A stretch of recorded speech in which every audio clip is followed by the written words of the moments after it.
I've lived here my whole life, 69 years. Never thought I'd see a Monacan sign this close to 29. Bear Mountain is our homeland. My grandfather ran that mountain too. We have given a huge part of ourselves to create history for the state of Virginia. We are part of that history. Many of these tribes, they were deprived of resources. Really important to right that historic wrong. The recognition challenges were intense. You have to learn to joke about the fact that you have to prove who you are. You know, we come in many shades these days. Oh, yeah. I remember I was a little boy and we were at my grandmother's house and she said, "We're Indian. I'm not sure what kind, but we're Indian people," and never forget that. The Monacan people are an amazing story of survivance. I've been here my whole life, and people say, "Well, if you don't like it, why don't you leave?" I said, "I was here first." Native Americans are not vanishing people. When I look at myself in the mirror, I feel like I'm this magical entity because people feel like I don't exist anymore. Yes, ma'am. But I do.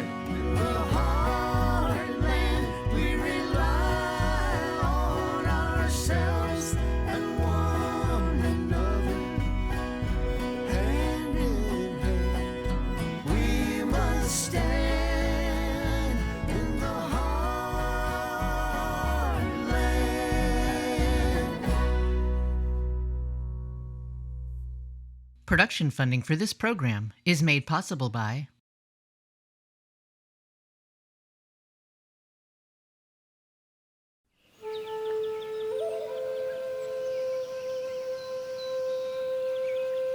We've always taken care of the land down here, and it's precious.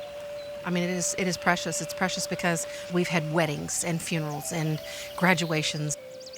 A lot of people call it Falling Rock Creek because the church was built on the rock. That little church I go to every Sunday, we could go there and be who we were and didn't worry about the outside. Where that house is right there, if you come over that other little knoll, we lived on this side of it. It's a great big apple orchard there. And that's where I grew up as a kid, and my grandparents on my mother's side. Oh my gosh, here we go. As my mom says, I still got the same cheekbones. So that's me, and that's me now. Then we have a new location of a community center down at the new building where the federal side is. But up here will always, to me, be Monacan country.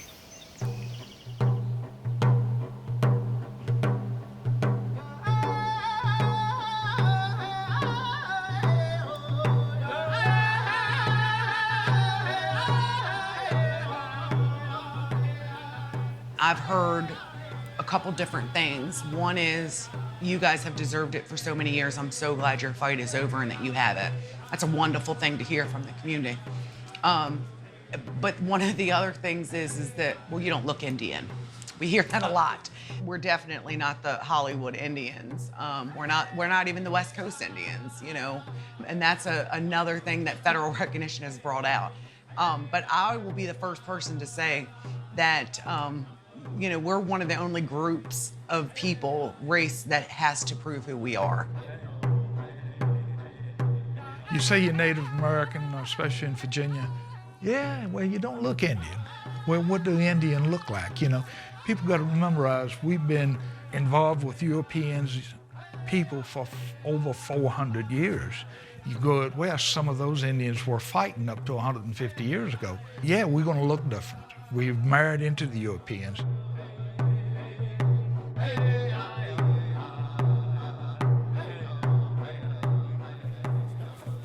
One of my favorite pieces is this pot right here in the back there. And like I said, the energy that I felt when I first handled it. Don't let fear stand in your way of getting to know people. That's the biggest thing right now, is fear in the world, the fear of not knowing. And I've never been a person that feared not knowing. I want to know it all.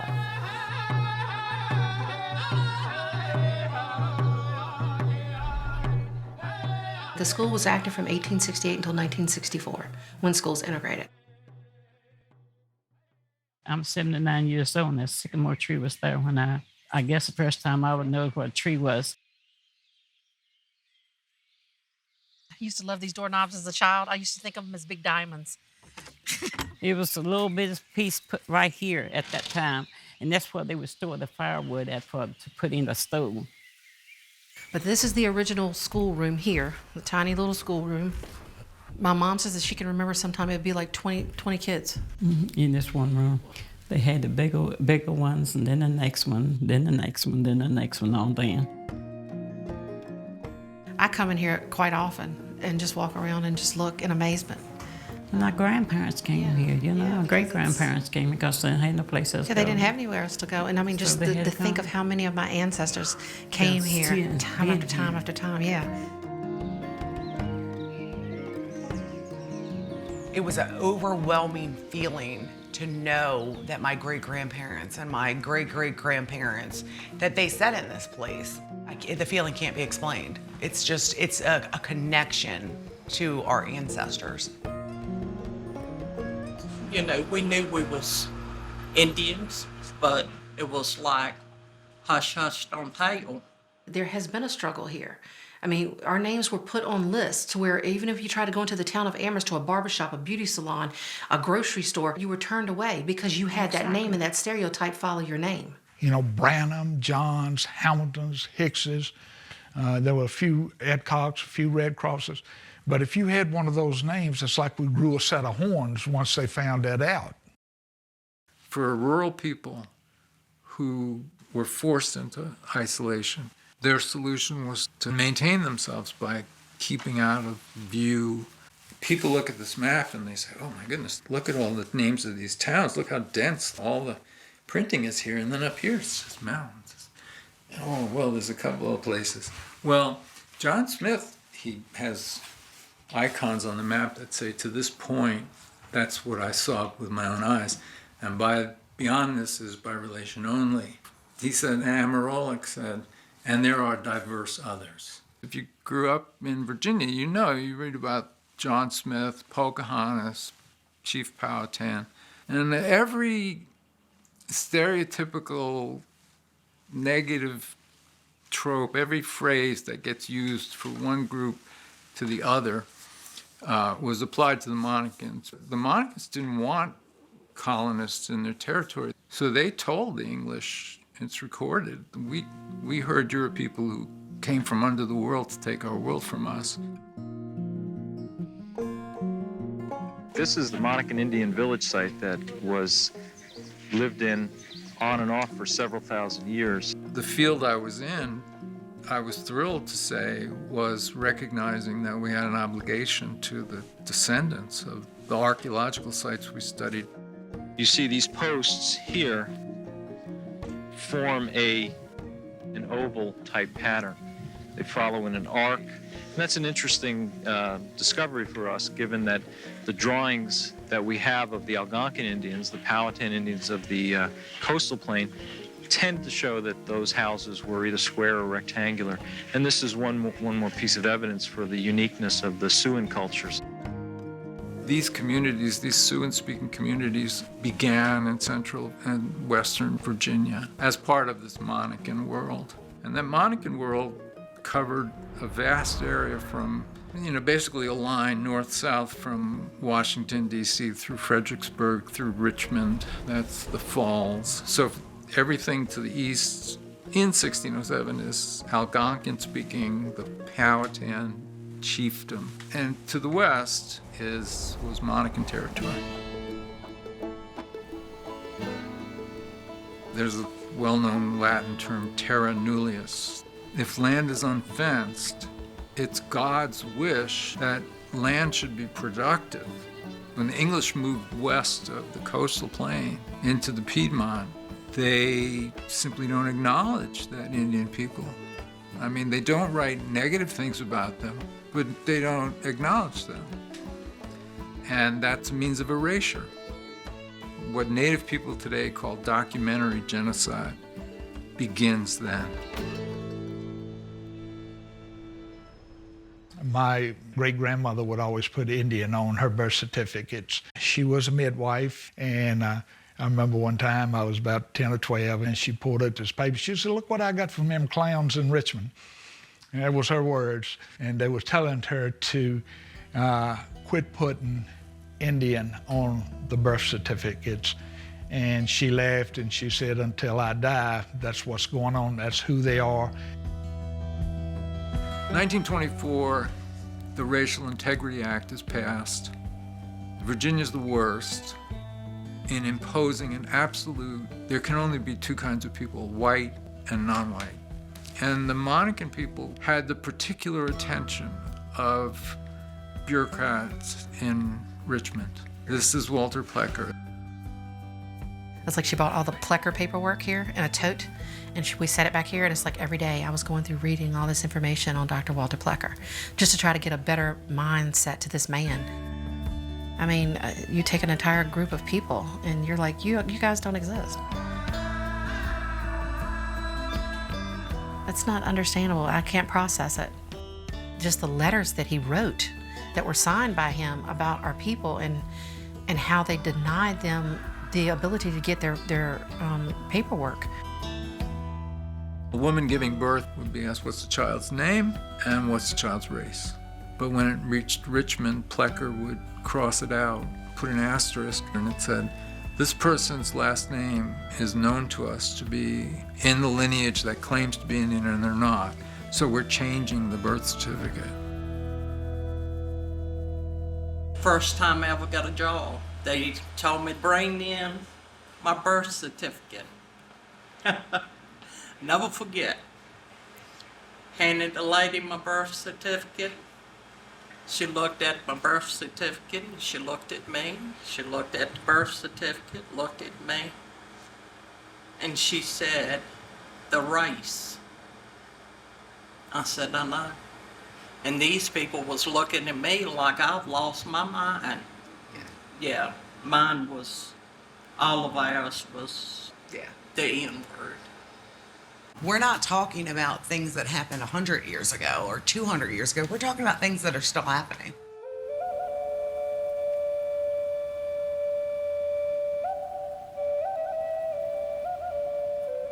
We worked in the orchards, the apple orchards, peach orchards. We was paid in paper strips, and then we'd carry it over to Amherst. And that's how we got our money, through paper, but not through money, real money.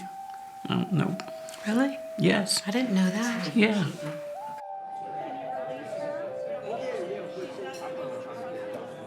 Virginia has never atoned for these 3 decades of crimes against Native humanity. Never really attempted to address or repair any of the damage that Plecker's policies caused, that Virginia's leaders allowed to happen on their watch. Plecker's work was even cited at the Nuremberg trials. He corresponded with Walter Gross, the director of Germany's Bureau of Eugenics, and was a popular speaker at international white supremacist conferences. Imagine that. The policies of this Commonwealth used as templates for the Holocaust.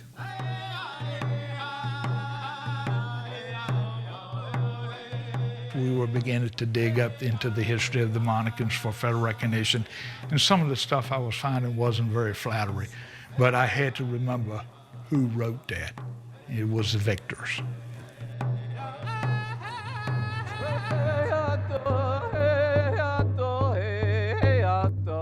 Quite frankly, until I got into the 10th, 11th year of my life, I thought I was the only Indian left in this country. And then I found about the Pamunkey, and I love going over there because every time I go, I see a little something they're doing that we can do, and vice versa. So what's good for one of us is good for all of us, I think.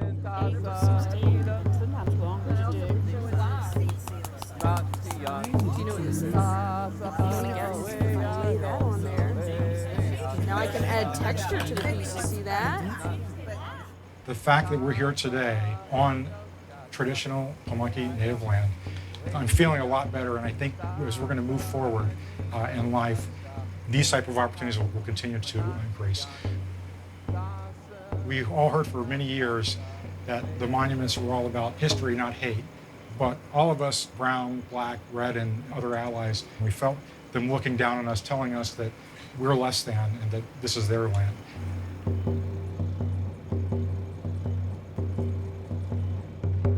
we got state recognition, you know. It's great, but I joke, you know, back then, if you gave me $1 on that piece of paper, I could get me a cup of coffee. The tribes started to seek federal recognition in the 1990s. Hundreds of tribes have been recognized, but no Virginia tribe had been recognized when I came into the Senate in 2013. There was 8 tribes that started the process. Went to Washington, D.C., to Bureau of Indian Affairs. He looked around at us and he said, none of you chiefs will be alive to see your tribes recognized. You can take it through the House and the Senate and get them to sign off on it. The president will sign it. You become a sovereign nation just like everybody else. And we started lobbying and talking to congressmen, to senators, and, you know, basically we had to teach them Virginia history. From 1989 to 2018, that's a long road to resubmit a bill over and over, to get denied over and over and over. Sometimes one house would be okay and the other wouldn't. We had times when the House was supported and the Senate wasn't, and we had times when the reverse happened. If you don't get a bill passed in 2 years, you start all over. At this moment in time, the question is, do we have the leaders, do we have the political will and the courage to move forward? This means action based on the legal, political, and moral reality that the 7 recognized nations are sovereign entities entitled to exercise self-determination.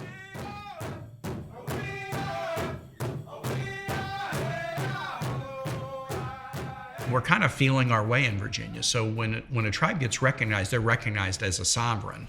And that means that they can have their own laws and customs, and we have to respect those. Now, they also, they need to respect the laws and customs of Virginia and of the United States. And so there's sort of a dual sovereignty. The Pamunkey and the Mattaponi, the 2 reservation tribes in Virginia, they went their way, and they were still working behind the doors and everything. And then the Bureau of Indian Affairs, of course, sets a standard for every other tribe to follow. Pamunkey was the first in 2015, and then 6 other tribes followed with federal recognition in 2018. So once Congress passed that act, federally recognizing those Indian tribes, Monacan Indian Nation was part of that. The chief, Dean Branham, called me up, and I was at home, and he said, we got it. And I knew where he was. I said, you got what? And when I hung up, my exact words was, now what? We prayed for federal recognition for many, many years, but we never had a plan in place for it if we did receive it, because we never expected to. We're on the 1,300-acre farm that we just bought back a couple months ago, and this is where we had our powwow back in June, so I guess we've had it probably about 8 months now.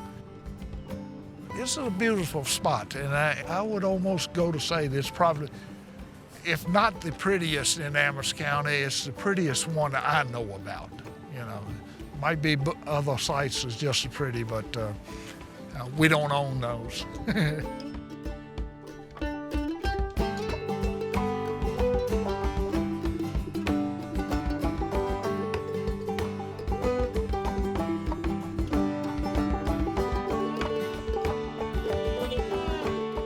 Being a sovereign nation, of course, is, to me, it's more in focus once you put your land in trust. Your sovereignty actually becomes a little more active, so to speak. And that's when you actually become a nation within a community.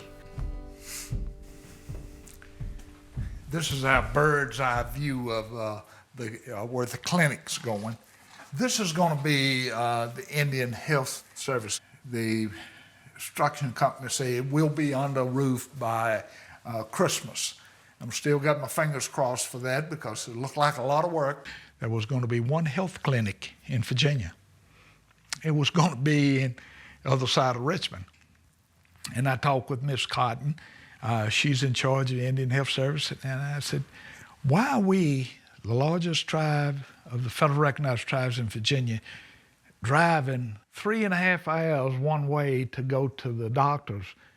Why don't you put another one up here? We already got the land for it. I said, you know, I'm not very patient when it comes to government anyway. The only thing about the government is they could flip a switch and you don't really trust them.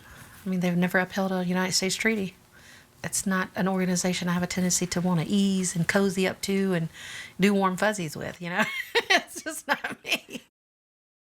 We do trust Senator Kane and we trust Warner because they are truly involved in helping our people. It is building a trust with those individuals, but not the entire organization. There is no way we can reel things back and ever do enough to compensate or make even what was taken from these tribes. It's impossible. I got a little small house, pickup truck sitting over there in the mud, and I didn't need federal recognition for me, but I wanted it so my grandmother and my mom and dad could be proud of who they were and instill this pride in our grandchildren. Nobody should be ashamed of who they were born.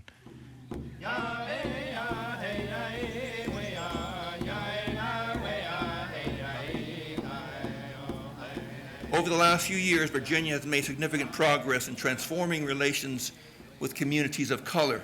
We have to accept that our lives and our fates are irrevocably, if tragically, intertwined and make a conscious choice to move forward together with full knowledge and respect. We have lived through it. We don't want to see our kids and our grandkids and everything go through this. We got to take pride in our elders. They have so much knowledge, and if you can take just a little bit of that knowledge and pass it down through the generations, our people have stories to tell. I was raised literally by a village. You know, being able to eat at one grandma's house and run across the street and eat dessert at the other, you know, in the same community, you know, was awesome. The Laurel Cliff property, the 1,300 acres that we purchased, I want to see us to be able to rebuild the community in my past, in my mind, on that land. I have no doubt in my mind that I'm supposed to be here and do the things that I've done within the past 2 years since I've returned back to the museum here. These elders getting together and being able to come together like they once did at the Indian Mission School. They're able to come together in a community room and sit for hours and just talk and drink coffee and play games. And when they all show up smiling and they're greeting each other with hugs. That is the community that I grew up in. And I'm trying to re-implement that in our youth now. We're focused so much on our elders. We got them where we want them to be and they're happy. Now it's time to focus on our youth. When you talk about your people, you got children, you got the middle-aged people, which I call the workers, and then you got the elders. And you know, you need to take care of the elders because that's the history. The children is the future. And you know, I tell people I'm quickly becoming one of those elders, so anything I do now to help them will be helping me down the road. We try to help our people 7 generations down the road. And this is part of what we're trying to do right here.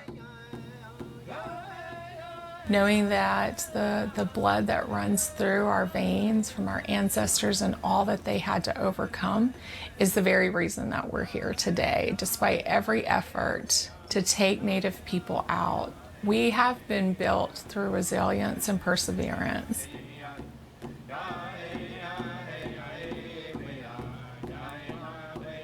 It took us so long and such a hard fight to be able to hold on to this. And if we were to lose that main office, this is the only thing we will continue to have is what's right here. So it's my job to protect that and keep that here. A lot of things we plan on doing with this property, but you know, that'll come with time. And right now we're just going to enjoy the beauty of it and try to preserve what we got here. Production funding for this program is made possible by